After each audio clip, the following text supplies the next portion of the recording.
So first thing I want to do is I'm going to share my screen, and I want the audience to see what led us here, a comment that you made on a podcast you did, and then I'll go from there asking your thoughts on it. So here's what was said in an interview a few weeks ago by Alan. Let's show a clip of this. Let me put it very clearly. You have no constitutional right to endanger the public and spread a disease, even if you disagree. You have no right not to be vaccinated. You have no right not to wear a mask. You have no right to open up your business. Wait, can I stop you? No right not to be vaccinated, meaning if they decide you have to be vaccinated, we have to be vaccinated? Absolutely. And if you refuse to be vaccinated, the state has the power to literally take you to a doctor's office and plunge a needle into your arm. If the vaccination Where is that in the Constitution? If the vaccination is designed to prevent the spreading disease. If the vaccination is only to prevent a disease that you will get, for example, if there's a disease that will kill you, you have the right to refuse that, but you have no right to refuse to be vaccinated against a contagious disease. Public health, the police power of the Constitution, gives the state the power to compel that, and there are cases in the United States Supreme Court. The Jacobson case, which was decided in 1905, was not a case where the state was claiming the power to go into somebody's home and plunge a needle into their arm, or kick down their door and take them by force. The Jacobson actually was a guy who was resisting taking a smallpox vaccine. He was from Cambridge, Massachusetts, and the penalty for not taking the vaccine was a $5 fine. So it was like a traffic ticket. He decided to take it. He had been injured in a previous vaccine, so he didn't want to take this one. He took the case to the Supreme Court. He lost, and the remedy was he paid a $5 fine. So I think there's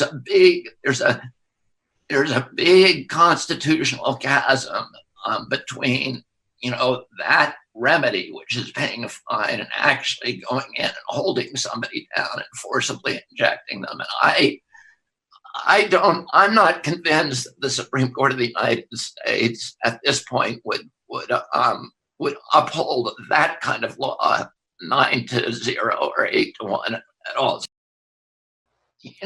Vaccines are a very, very interesting and very different kind of medical prerogative, because it's a remedy it's a medical intervention that is being given to perfectly healthy people to prevent somebody else from getting sick. And it's the only medicine that's given to healthy people. So you would want, and particularly to children who have a whole lifetime in front of them, so you would expect that we would want that particular intervention to have particularly rigorous guarantees that it's safe. Because you're saying to somebody, we are going to make you make this sacrifice for the greater good. You have no health problems. You have zero risk of this disease. Yet we are going to force you to undergo a medical intervention. And our side of the bargain should be, we want this to be completely safe. But in fact, what we know about vaccines, and this is from HHS's own studies, a 2010 study by the Agency for Healthcare Research that was commissioned to look at vaccine injury, because CDC for many years had been saying vaccine injury only occurs 1 in a million. But what AHRQ found, which is a federal agency, they looked at one HMO, which was the Harvard Pilgrim HMO, and they did a machine cluster analysis, in other words, artificial intelligence counting, a very, very accurate counting system. And they said the actual rate of vaccine injury is 2.6%.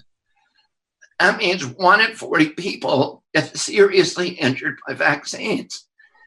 And do we have a right to say we are going to impose this intervention on people where there's a 1 in 40 chance that you may get injured in order to protect hypothetical people catching that particular disease. And for anybody, and this I think is something that Alan really has to, I think, Alan, that you need to come to terms with in terms of crafting your own arguments about this. It's not hypothetical that vaccines cause injury and that injuries are not rare. The vaccine courts have paid out $4 billion, and the threshold for getting back into a vaccine court and getting a judgment, HHS admits that fewer than 1% of people who are injured ever even get to court.